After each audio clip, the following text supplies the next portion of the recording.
আসসালামু আলাইকুম। আমি ফয়সাল আহমেদ। সবাইকে স্বাগত জানাচ্ছি আমার YouTube channel study point 6 to 12-এ।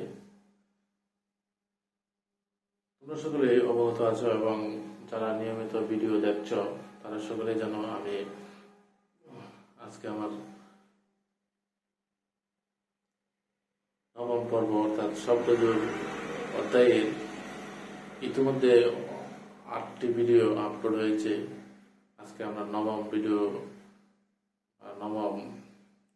পর্বে যাব এবং এই পর্বে প্রতিদিনকার ন্যায় 10-20টি শব্দের অর্থ জানব এবং সেগুলো বাস্তবিক অর্থ, প্রায়োগিক অর্থ এবং সেটিকে কিভাবে আমরা প্রয়োগ করি এবং বাক্যে প্রয়োগের ফলে সেই শব্দটির অর্থ কিরূপ ধারায়